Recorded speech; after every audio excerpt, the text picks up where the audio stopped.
Дневе повикавме со цел да се жалиме или да најдуваме оправдување за нерешаниот резултат претходно, а сега за изгубениот резултат, од причини што се носиме со загубата и единствена причина и одговорност за тоа се самиот фудбалски клуб Победа. Е несебично и не е убаво во животот да најдуваш оправдување и да го вперуваш пиштолот во другите, така е најлесно, најдобро е да го впериш во себе и да се запрашаш себе си зошто е таква ситуацијата во однос на резултатот на ФК Победа, играта од нашите играчи досега, ќе се одговори штабот и шефот на фудбалскиот клуб, меѓутоа она што вие денеска лично нас ни требате за да пренесеме е одредени промени генерално што се случуваат во делот, барем на она што јас досега сум го видела во однос на давањето на моќ на одредени позиции како што е судија, што секако претпоставувам не е едноставна позиција. Имено ја користам истовремено оваа прилика да му ја честитам победата на Вардар. Вчера бевме присутни на еден прекрасен надпревар, каде што беше беспрекорно коректен од страна на двете екипи, од страна на двете играчи, беше големо задоволство да би се биде дел од тој надпревар, меѓутоа нажалост публика недостасуваше.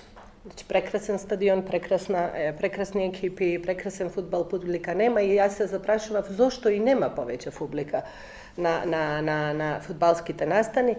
Па една од причините сигурно е демотивацијата која што настанува од страна на одлуката на оние кои што во чии раце е самата одлука, моќта на одлуката. Мене ама не го кажувам дека постоело тенденција, на крајот на денот стварно не знам никој беа суди ни во првото коло, ни во второто коло и не е наша работа да знаеме, пошто нивна работа е да си судат, наша работа е да го водиме клубот, а од играчите работата е да си изиграат.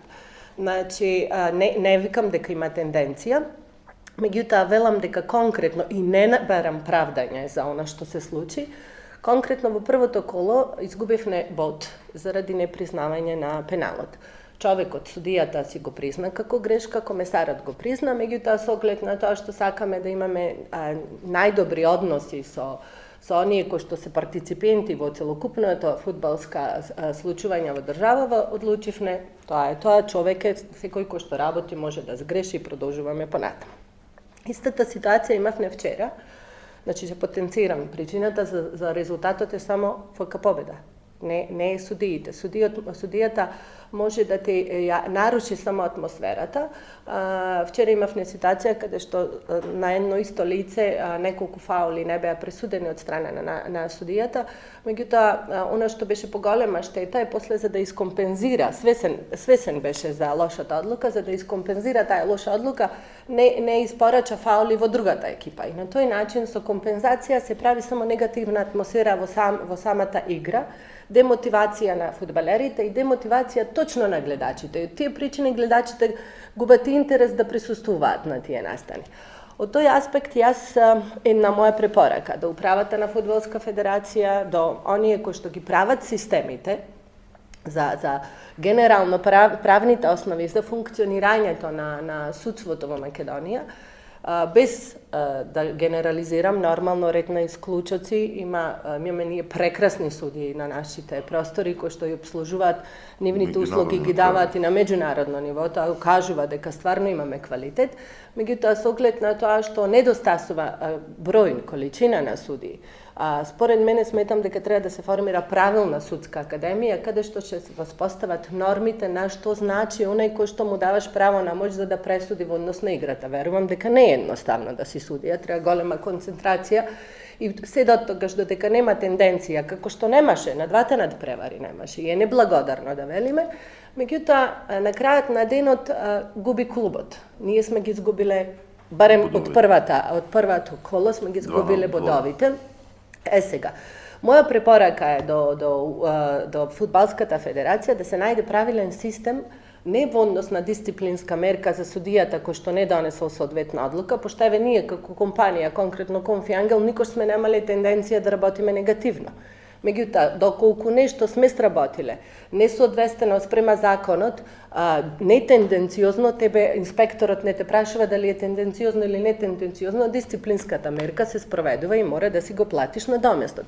Препораката е, знаме дека има дисциплинска мерка во судските процеси, за кои што ние треба да извршиме барање, истото да го за ревидирање, истото да го платиме, така за да може да се превземат. Меѓутоа, тука губи само дисциплинската мерка е само на самиот судија.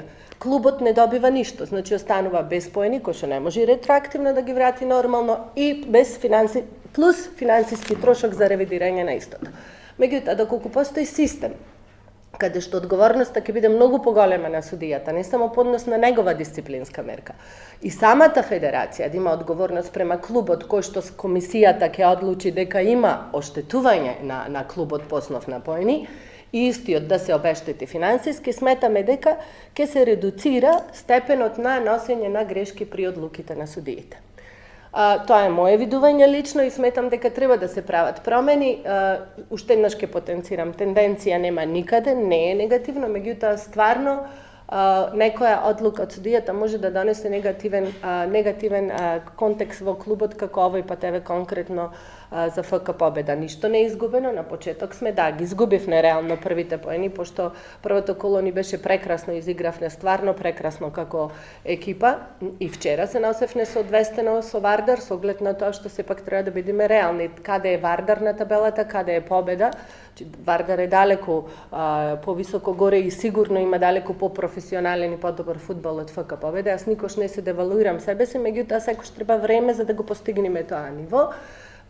Сепак го поздравувам и нашите фудбалери, фудбалерите на Вардар, дека е пример онака треба да се изигра еден коректен меч, каде што достоинствено се покажува што е фудбал. Вчера исто бевме присутни на еден прекрасен меч и добар надпревар.